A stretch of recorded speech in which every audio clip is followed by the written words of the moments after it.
pada rakyat dan bangsaku West Papua Nugini. Damai, damai, Frede, Frede, peace, peace, merdeka, merdeka. Jadi hari ini kami sudah bebas. Kami sudah merdeka pada tahun 1997. Namun Indonesia masuk dalam program otonomi. Makanya sementara ini kami dalam proses untuk menuju kemerdekaan.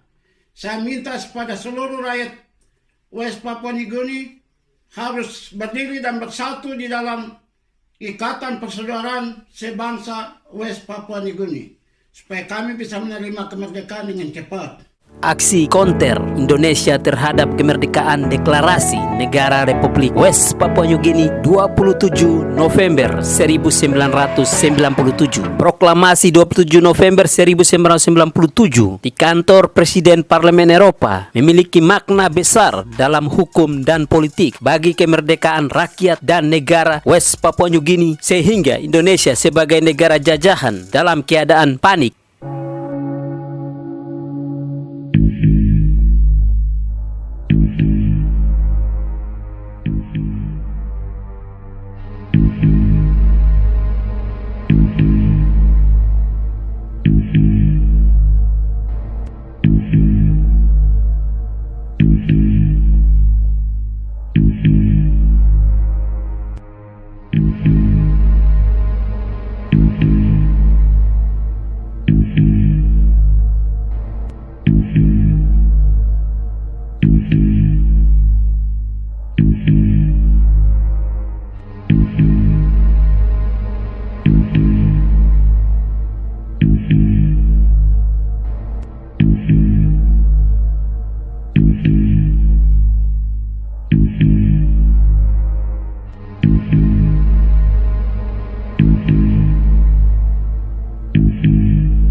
Ketakutan Indonesia didasarkan pada beberapa faktor sebagai berikut. Pertama, Presiden Parlemen Eropa menerima delegasi West Papua Nugini National Congress menandakan sebagai berikut. Sudah disetujui dan diakui oleh Dewan Menteri Parlemen Eropa sebagai indikasi pengakuan atas bangsa dan negara West Papua Nugini. Parlemen Eropa dapat menyelesaikan proses pengakuan melalui hubungan dan juga untuk mensponsori Perserikatan Bangsa-Bangsa atau langsung menyatakan secara terbuka untuk pengakuan mereka atas kemerdekaan West Papua Nugini. Yang kedua, Parlemen Eropa juga telah menghentikan bantuan keuangan untuk pembangunan di West Papua Nugini dan Indonesia telah salah gunakan untuk memperkuat kekuatan politik. Yang ketiga, negara-negara merdeka di seluruh dunia dapat diberikan dukungan sekali jika proklamasi 27 November 1997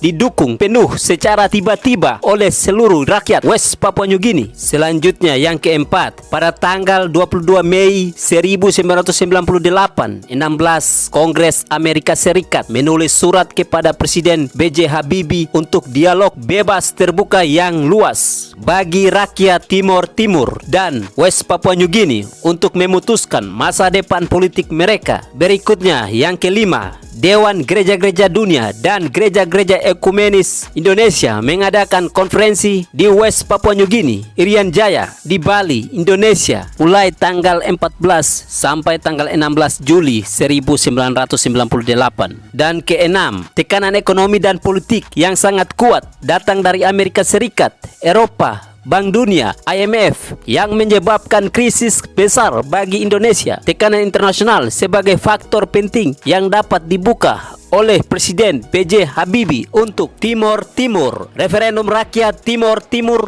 dan kenyataannya mereka bertekad untuk merdeka penuh West Papua Nugini. Rencana Indonesia untuk West Papua Nugini sebagai berikut: usulkan otonomi yang lebih besar untuk West Papua Nugini dan serukan bagi Amerika Serikat dan Uni Eropa untuk pengakuan dan dukungan. Berikut, izinkan dialog bebas untuk orang-orang West Papua Nugini. Berikut, program otonomi khusus untuk West Papua Nugini yang telah disiapkan oleh Menteri Dalam Negeri dan Otonomi dan Pemerintah Provinsi Irian Jaya di bawah Gubernur boneka Freddy Numberi. Indonesia berusaha keras jika ada kemungkinan untuk meyakinkan orang West Papua New Guinea untuk tetap bersama Indonesia. Pada September 1998, Gubernur Freddy Numberi bersama delegasinya mengunjungi Port Moresby, Papua New Guinea. Gubernur Freddy Numberi bersama Duta Besar Indonesia untuk PNG Benny Mandalika mengadakan rapat tertutup dengan Frans Yoku, Clement Runaweri, Willem Songgonau, dan Moses Weror. Mereka ditawari posisi tinggi di Irian Jaya dan provinsi itu akan dibagi menjadi 5 provinsi. Hasil diskusi dan keputusan yang mereka ambil sebagai berikut. Pertama, Kongres Nasional West Papua New Guinea yang disebarkan di Papua New Guinea membahayakan dukungan gereja dan LSM di PNG, Pasifik, dan internasional. Yang kedua, untuk mendeportasi Michael F. Carrett kembali ke Indonesia untuk menghilangkannya. Berikutnya yang ketiga, untuk memblokade proklamasi 27 November 1997 dan menggunakan 1 Desember 1961 untuk menipu rakyat West Papua New Guinea, Irian Jaya. Berikut yang keempat, Indonesia akan mendanai kegiatan tersebut sebesar 6 miliar. Dan yang kelima, Indonesia akan memberikan visa kepada semua orang West Papua New Guinea melalui kelompok-kelompok yang pro-Indonesia, Dewan Presidium Sektor Pasifik, untuk mengalihkan dukungan rakyat di Jayapura. Setelah Freddy Numberi kembali dari Port Moresby, mereka mendorong upaya ini dengan sangat cepat. Ketika Gubernur Freddy Numberi tiba di Jayapura, sekaligus diangkat penuh dari Letnan Jenderal menjadi Jenderal. Freddy Numberi membentuk panitia yang terdiri dari pegawai negeri dan pekerja gereja untuk membawa suara rakyat ke Jakarta dan bertemu dengan Presiden B.J. Habibie pada 26 Februari 1999. Di hadapan Presiden B.J. Habibie, delegasi mengubah program otonomi dan menentukan kemerdekaan penuh dan pemisahan dari Indonesia. Setelah Indonesia melihat keadaan rakyat yang sangat sulit, mereka mencoba lagi dengan taktik lain dan menunjuk TSLY dari Jayapura, Frans Yoku, Clement Runaweri dari PNG, dan 3 orang dari Belanda bertemu di Jakarta. Pada tanggal 1 Juni 1999, Frans Yoku dan Clement Runaweri pergi ke Jayapura dan bertemu dengan Freddy Numberi, TSLY, dan para pemimpin Indonesia lainnya di Jayapura untuk membahas ide untuk menghancurkan usaha kemerdekaan dan memenangkan program otonomi. Pemerintahan Presiden Abdurrahman Wahid telah menghabiskan 1 miliar untuk melaksanakan MUBES di Jayapura pada 26 Februari tahun 2000 dengan pintu terbuka lebar bagi setiap orang West Papua New Guinea yang tinggal di PNG yang mungkin masuk ke Indonesia dengan bebas. Dan hasil itu, Freddy Numberi dipromosikan menjadi Menteri Portofolio di Kabinet Wahid dan sebagai putra pertama West Papua di pemerintahan Indonesia sejak West Papua New Guinea diambil alih pada 1 Mei 1963.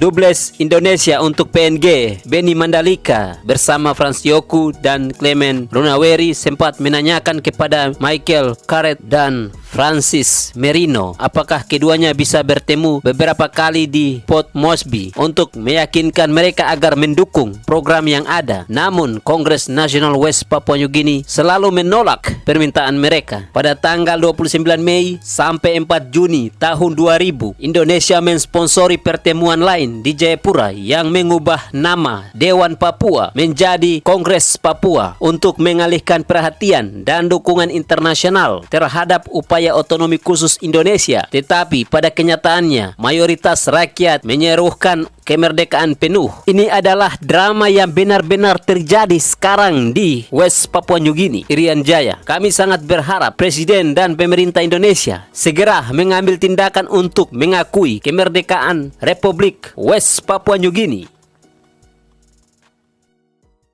Perlu diketahui bahwa otonomi menuju kemerdekaan yang ditawarkan oleh Megawati Soekarno Putri tahun 2002, maka kami sebagai organisasi induk 27 November 1997 itu setelah mengadakan kegiatan di Sorong dan Manokwari, maka otonomi telah dihentikan oleh Amerika dan tidak ada lagi otonomi. Otonomi sudah berakhir, walaupun Gubernur Papua dan Papua Barat, bupati-bupati, begitu juga DPR Papua yang pergi ke Jakarta untuk meminta perpanjangan otonomi, dan itu hanya didengar saja oleh Jakarta karena masa otonomi sudah berakhir, dan selanjutnya menuju ke penyerahan kemerdekaan negara Republik West Papua New Guinea.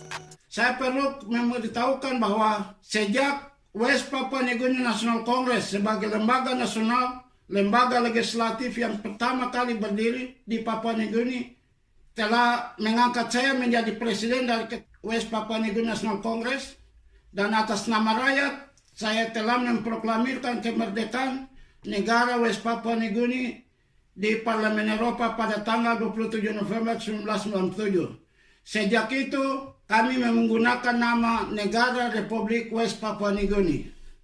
Dan saya sekaligus menyatakan diri sebagai presiden yang sebagai pemegang kekuasaan sementara negara Republik West Papua New Guinea.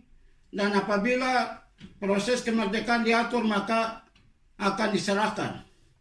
Kami akan pindahkan ke West Papua New Guinea. Jadi sejak proklamasi kami umumkan, Indonesia ditekan oleh Amerika dan Eropa, terutama Presiden Soeharto, dan dia menyerahkan itu kepada Habibie dan selanjutnya. Jadi waktu itu saya sudah diminta untuk waktu TSLY melakukan kegiatan di Jayapura. Itu Amerika sudah datang tanya saya, apa mengaku kemerdekaan atau tidak, dan saya nyatakan tidak. Kalau waktu itu saya mengaku kami sudah merdeka, ya. Jadi seluruh rakyat West Papua mesti tahu. Begitu juga pemerintah Indonesia, terutama macam Amin Rais. Amin Rais pernah menjadi ketua MPR pada zamannya Wahid maupun zamannya Soeharto. Jadi saya pikir Amin Rais tahu. Dan sekarang ini Amin Rais hanya memajukan referendum dengan dia kampanyekan ULMP, kampanyekan Jacob Rumbia, kampanyekan Wenda. Ini orang-orang yang dipakai oleh Indonesia. Berapa banyak Indonesia mengeluarkan uang.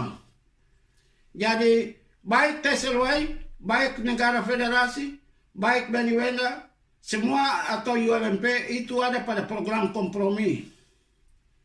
Dan negara federasi inilah mau menjadi negara bagian untuk Indonesia.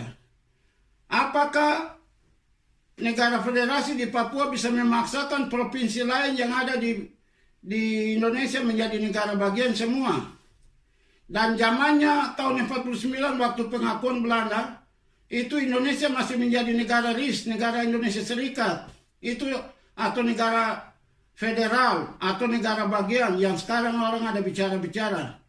Dan Amin Rais dia kampanyekan apa yang Wenda dengan ULMP bicara untuk referendum. Referendum itu juga program Indonesia. Apakah nanti pilih ikut Indonesia atau memerdeka? Dan inilah seluruh rakyat West Papua harus mengetahui dan tidak boleh mendukung referendum yang dikampanyekan oleh Beni Wenda. Beni Wenda dan ULMP ini, Jacob Rumbia atau Rumaki atau siapa orang anggota ini, disponsor oleh Indonesia, dibayar oleh Indonesia untuk melawan saya ini.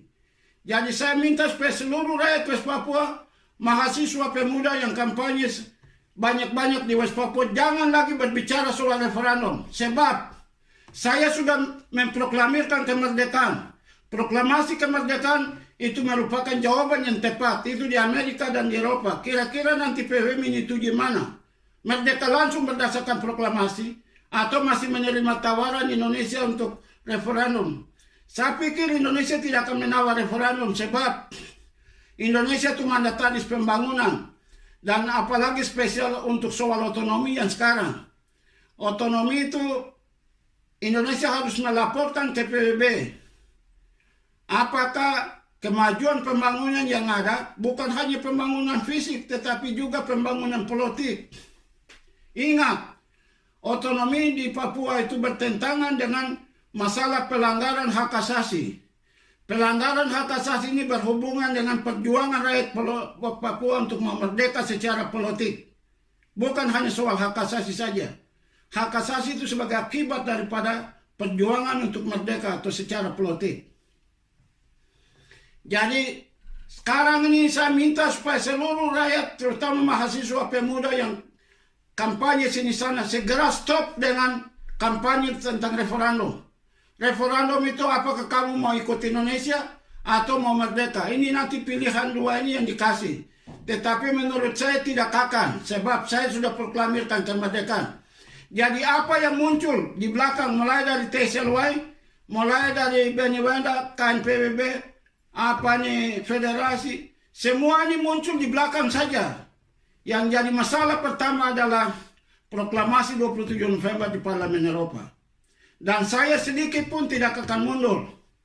Baru tahun kemarin, tahun ini saya ditekan begitu rupa oleh kelompok yang disponsor oleh Indonesia macam ULMP dan grup-grup itu menentang saya dengan berkampanye di Pasifik, kampanye di Solomon Island, di Vanuatu, di Papua Nugini, di Belanda sini. Dan sekarang saya sudah muncul, ya. Dan saya muncul ini saya akan bekerja sama dengan Eropa, Amerika, bagaimana saya mengatur program untuk mendesak proses pengakuan itu segera. Dan Indonesia siap untuk menyerahkan kemerdekaan.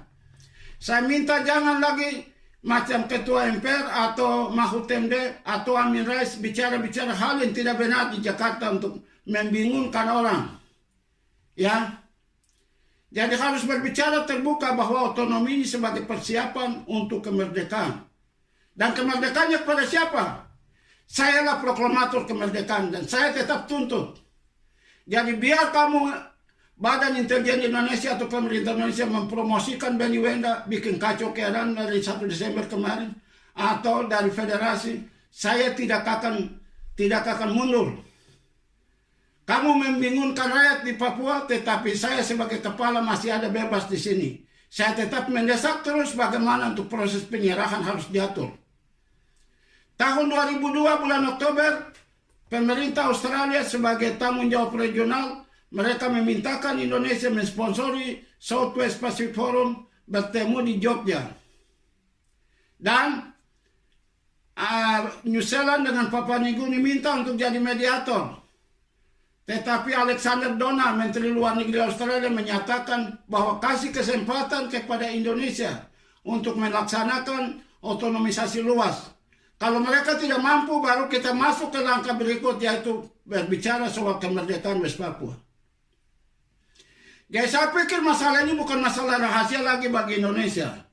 Dan seluruh orang Papua sudah mengetahui bahwa kejatuhan Soeharto, berakhirnya masa penjajahan yang begitu hebat, yang mengurung orang Papua bagaikan binatang yang tidak mempunyai arti, yang tinggal dalam kurungan yang tidak bisa dibuka.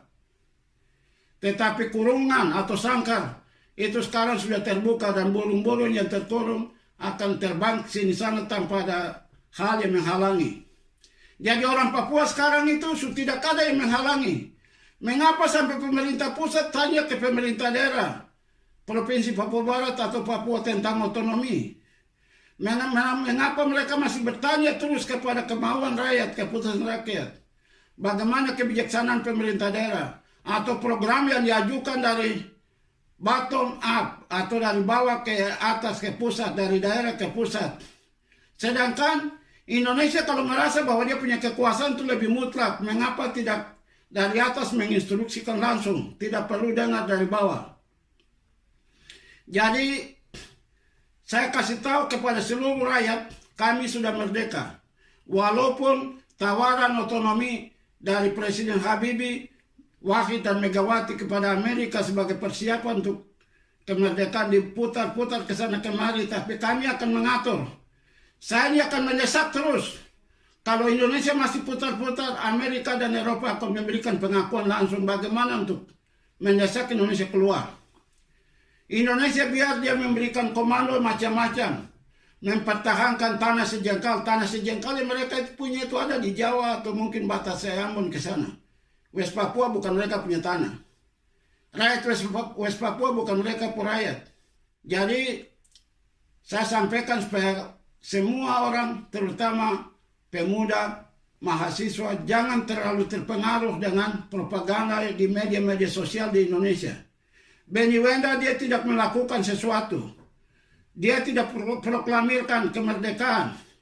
Proklamasinya ada di mana? Negara mana yang sponsor? Tidak ada negara yang sponsor. Jadi orang Papua harus tahu bahwa Benny Wenda itu saya yang sembunyikan dia dengan dia punya tua dan dia punya anak, dan Polres sembunyikan dia. Paspor palsu itu kami buat di Papua Nugini baru kirim dia ke sana. Dia mau berbicara banyak, dia tidak diberikan perlindungan politik setelah diselundupkan sampai di Inggris baru ada. Dan waktu itu orang-orang kelompoknya Rumkorem atau kelompok-kelompok lain kalau tahu, mereka sudah lapor, padahal mereka sekarang tahu dia tinggal di Inggris, baru mereka gandeng tangan sama-sama. Saya yang sembunyikan, orang Wamena, orang Duga, selama perjuangan sana saya yang bertanggung jawab selama mereka. Kalau tidak itu persoalan Rumkorem dan Pera itu membuat mereka baku bunuh, baku lapor. Itu saja yang orang Papua bikin. Jadi apa yang saya bicara ini boleh tanya Benny Wenda. Jadi Benny Wenda dengan siapa nih Forkorus, mereka dalam satu perahu yang disebut ULP, United Liberation Front for West Papua. Itu dibentuk pada tahun 2002 di Fiji. Kelompok besar dari dalam negeri itu dibiayai oleh Indonesia, semua kumpul di Fiji. Rumah Kek yang bawa mereka. Tetapi 1 minggu lebih mereka tidak mau bertemu dengan Perdana Menteri Fiji, setengah mati sebab yang Perdana Menteri Fiji support itu ada pada saya. Makanya saya punya sekretaris umum dari National Congress itu Franz Moreno. Dia sampai di Fiji, rumah kita ajak dia untuk buat persetujuan untuk bentuk ULMP. Dan dari situ mereka menghadap Perdana Menteri Fiji.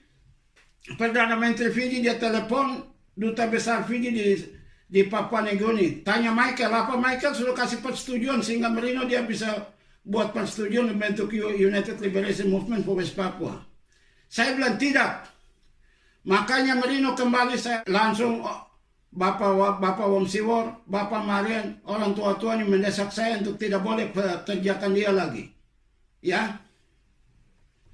Jadi itu yang harus diketahui. Jadi Benny Wenda itu hanya sebagai boneka atau topeng. Ya, otaknya adalah Rex Rumakik. Rex Rumakik ini dengan Rumkorem lari dari Jakarta itu karena mereka pengikut-pengikut Soekarno yang ditangkap oleh Soeharto. Soeharto tangkap jenderal-jenderal daripada Soekarno dan sebagian orang itu dimasukkan, dibunuh di lubang buaya, dan peristiwa G30 SPKI yang cukup terkenal di Indonesia. Dan ingat, Rumkorem dengan Rumakik mereka tidak setuju Amerika yang buat mereka lari tak karuan. Mereka hanya mau berhubungan dengan Cina. Tapi mereka ini tidak bodoh karena kawasan itu dikuasai oleh Amerika. Dari mana mereka mau berhubungan dengan Cina? Jadi hal-hal ini saya bicara supaya orang-orang dari Biak, dari Serui, dari Jayapura, Tanah Merah, dan lain-lain yang fanatik soal 1 Juli atau soal apa, ini persoalan yang saya sampaikan supaya kamu harus tahu. Jadi kemerdekaan West Papua hanya tergantung kepada Amerika dan Eropa, tidak ada pihak lain lagi. Terus di kawasan itu hanya Australia dan New Zealand. Jadi saya sudah proklamirkan. Jadi proklamasi atau grup-grup apa yang disetap oleh Indonesia yang bekerjasama untuk menghalangi saya itu tidak pernah saya akui. Saya tidak kompromi dengan mereka. Cek apa mereka punya pertemuan-pertemuan untuk Michael Carrick pernah hadir. Tidak. Dan saya pikir pemerintah Indonesia dan Badan Intelijen Negara Indonesia mengetahui bahwa siapa itu Michael. Duta Besar Indonesia di Papua Nugini maupun Duta Besar Indonesia di Belanda mengetahui saya tidak pernah kompromi dengan orang Papua siapapun yang kerjasama di Indonesia. Jadi pesanan saya ini seluruh rakyat West Papua tahu.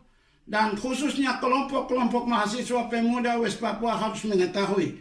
Segera berdiri dalam satu barisan. Segera ratakan barisan satu untuk kita bersiap-siap untuk menerima kemerdekaan. Saya terus mengadakan hubungan dengan Eropa dan Amerika mengatur bagaimana caranya mendesak. Jadi ada banyak masalah.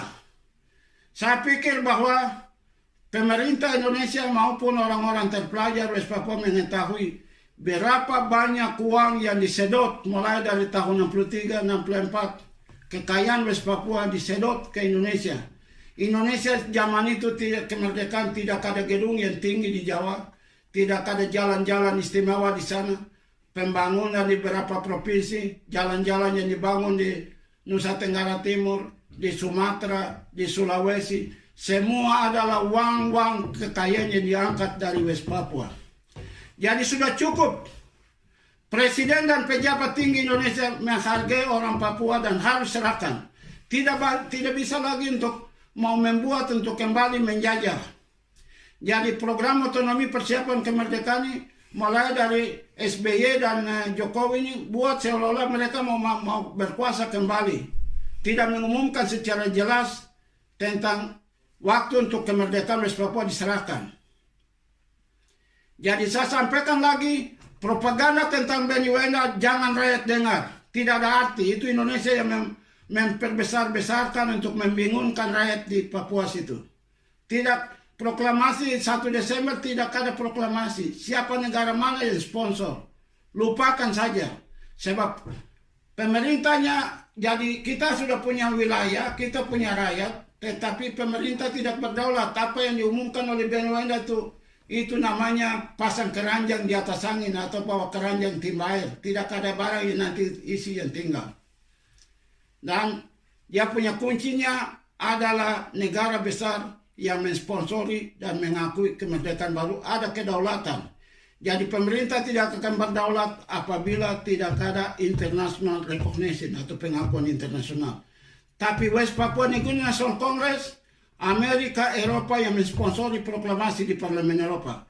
Ini saya kasih catatan secara khusus untuk Indonesia tahu.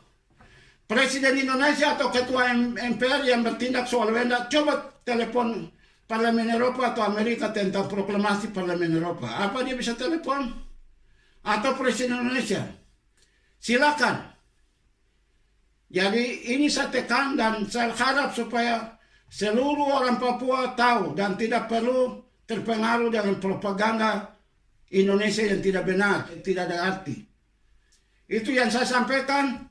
Saya minta dengan hormat Presiden dengan dia pun kabinet segera memperhatikan hak orang West Papua dan segera serahkan.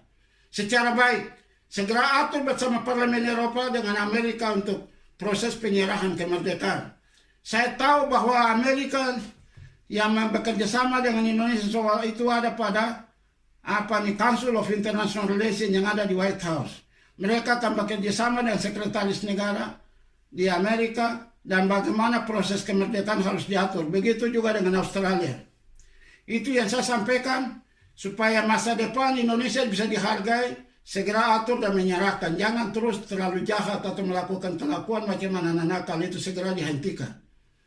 Itu saja yang saya sampaikan dan salam untuk seluruh rakyat West Papua. Selamat.